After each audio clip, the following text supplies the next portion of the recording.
Est-ce qu'un locataire est responsable de la perte de jouissance de ses locataires suite à un incendie? Dans cette vidéo, on répond à cette question et on vous présente les 11 principales obligations des locataires d'immeubles à logement.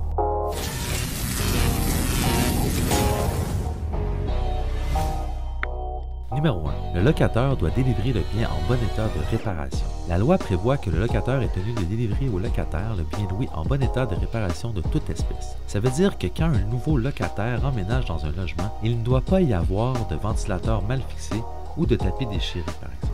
Numéro 2. Le locataire doit garantir l'usage du logement. La loi prévoit que le locataire est tenu de garantir au locataire que le bien peut servir à l'usage pour lequel il est loué et de l'entretenir à cette fin pendant toute la durée du bail. Cette obligation ne s'applique que dans les cas de vice, défaillance ou défaut du bien loué. Dans le cas d'un incendie, le locataire sera responsable si l'incendie est causé par une défaillance électrique de l'immeuble, mais il ne sera pas tenu responsable si la cause de l'incendie demeure inconnue. Numéro 3. Le locataire doit délivrer le logement en bon état d'habitabilité. La loi prévoit que le locataire est tenu de délivrer un logement dans un bon état d'habitabilité. Il est aussi tenu de le maintenir ainsi pendant toute la durée du bail. Ça veut dire de ne pas louer un logement avec des problèmes de moisissure, d'humidité ou d'insectes par exemple. Numéro 4. Le locataire doit délivrer le logement en bon état de propreté. Un locataire ne peut pas délivrer un logement avec un plancher sale, des sacs et des contenants sur le sol.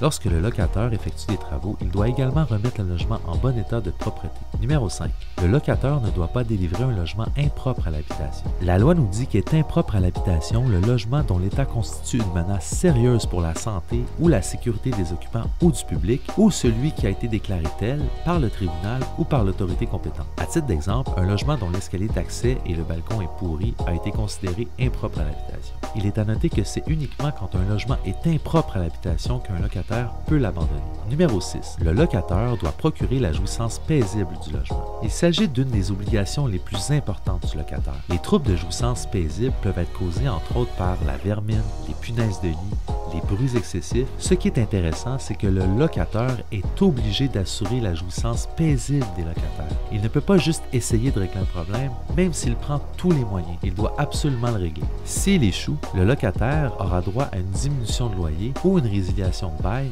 à moins d'une force majeure. Par contre, le locataire n'est pas responsable des troubles des immeubles environnants, comme les odeurs d'une usine ou d'un champ voisin. Le locataire pourra quand même demander une diminution de son loyer ou une résiliation du bail dans certains cas. Numéro 7. Le locataire ne peut pas changer la forme ou la destination du logement.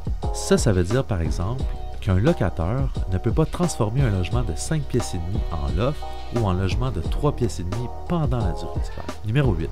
Le locataire doit faire toutes les réparations nécessaires au logement. Le locataire est tenu au cours du bail de faire toutes les réparations nécessaires au bien loué, à l'exception des menues réparations d'entretien. Celles-ci sont à la charge du locataire, à moins qu'elles ne résultent de la vétusté du bien ou d'une force majeure. On vous a déjà présenté dans la vidéo sur les 15 choses qu'un locataire doit savoir pour éviter les problèmes, quelles étaient les menues réparations. Quand on parle de réparations nécessaires, on parle de problèmes avec le système de chauffage ou encore des problèmes de plomberie par exemple. Numéro 9. Le locataire doit respecter les lois relatives à la sécurité ou à la salubrité. Encore une fois, dans notre vidéo sur les 15 choses qu'un locataire doit savoir pour éviter les problèmes, on vous citait en exemple le règlement de la Ville de Montréal. Cette fois-ci, voici des exemples d'insalubrité provenant du règlement sur la salubrité des bâtiments et des constructions de la Ville de Québec.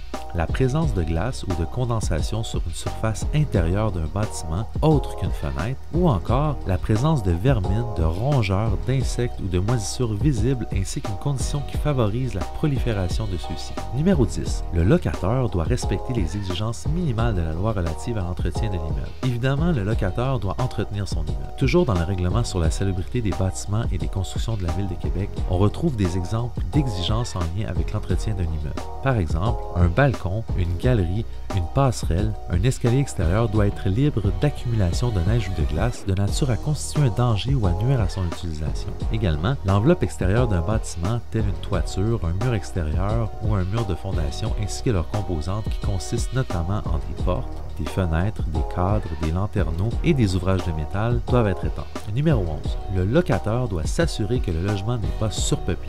Le locataire qui demande la résiliation d'un bail pour surpeuplement ne peut se contenter d'invoquer un règlement ou une norme. Il doit prouver que l'état des lieux ne permet pas d'accueillir le nombre de locataires présents dans le logement et que cette situation lui cause préjudice. Nous espérons que cette vidéo t'a plu. T'invitons à partager tes commentaires et à t'abonner à la chaîne pour rejoindre la communauté et rester bien informé.